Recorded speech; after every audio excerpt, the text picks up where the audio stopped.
sorghum that you have already cut? Well, what I have cut here is the red coral sorghum, and the black amber that we had. It was ready earlier. It was like August that we did the black amber. I'm trying to find one that has a good seed head on it for you. Yeah. The red coral, it has got a thicker, heavier seed. In fact, this is one of the seed heads I cut off earlier. Right. It's got a rounder, thicker seed. Okay. That is a good grain. In fact, we had some of this for lunch yesterday. Wow. You can boil it while it's green. You just boil it like corn, you know. And we just had it as a side dish. You can dry it and grind it into flour. Wow. And I add that to our bread sometimes. Nice. Lots of uses for the grain.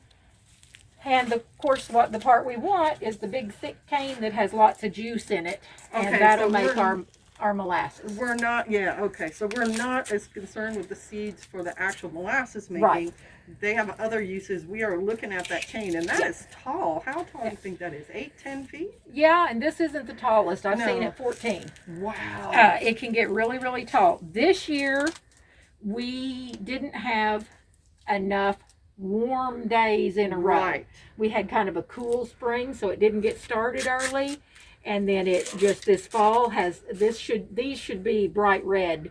The grain should have ripened to red. Okay. But a frost got to us. We had to take it before the frost did. Right, right. But it needs the red coral. That's the downside to the red coral, is it needs a longer growing season. Okay. The black amber, which these are the seeds from the black amber. Okay. And they're a darker, smaller seed. It's done, 90-day growing period. It's ready to go. This one takes a lot longer, but it gives a sweeter, more clear syrup. Okay. Not clear, but a lighter syrup. Yeah. All right. Anyway, and now what I've been doing while we're standing here talking is peeling all of this excess leaves. We've already, while it was standing in the field, cut the big leaves off. Okay. And most people will just leave this and not worry about it. But I try to get as much of it off as I can, because what you get off now, you don't have to skim out later while you're cooking it. Okay. And how do we know it's ripe? I know you said that this had to come off before the frost. But Yeah, the normally black amber, you go with, and again, I'm going to grab another seed head. See, this one's still pretty green. right. This one was really getting red. More red. This one's yeah. more ready. But what you do is the seed, you look at it, you stick your finger right there in the seed, Right. and it's kind of milky. Mm-hmm. And see, that's not real milky, which means it's okay to go ahead and take it. Okay. When it's in that real milk stage, you wait about 2 more weeks after that until Okay. it's at a dough stage. It Okay. goes from milky to doughy. All right. And so even though this is green, like I said, it's ready to use to eat as a fresh green vegetable.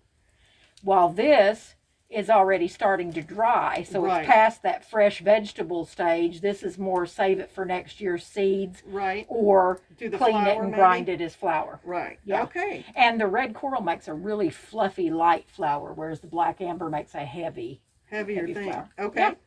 Awesome. That's really cool. That's what I know to get started. Let's start getting some juice squished out of here. Okay. I'm not getting. But it's going pretty smooth in there. Isn't that nice? Yeah. I cannot tell you. We ought to run one through the ringer so you can get the feel for it. Okay. There we are. Yeah, it's got stuff dripping out the end of it. Are you hearing Yeah. that? Yeah, I mean, it is some juicy stuff. We'll just wait, pull that pan out a little bit when it gets full enough.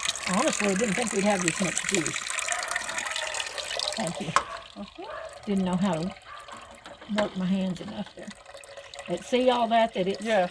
filtering out? Yeah, That right. is going to save us so much time later. You don't even, because skimming it while it's cooking Not a lot of fun. is, well, it's the most important part. See that Yes. that white film on there? That's mostly sulfur.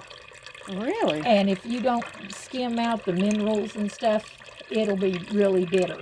Mm. And it'll go bad Quick. Huh. You've got to cook all the green out, all the chlorophyll out, and you've got to skim off all that sediment. And skimming it is probably the most important part. And tell me again how long it takes. It'll be, safe to say probably 4 hours. Okay. It takes a while because you don't want to do it too fast. You've got to let it simmer. So you bring it to a boil and reduce it? Yeah. Down? Yeah. Okay. And you are going to skim. Here, get another close shot there. As this cooks down, that white scum you can see on top, you'll be able to skim that off to get the impurities out. Mm-hmm.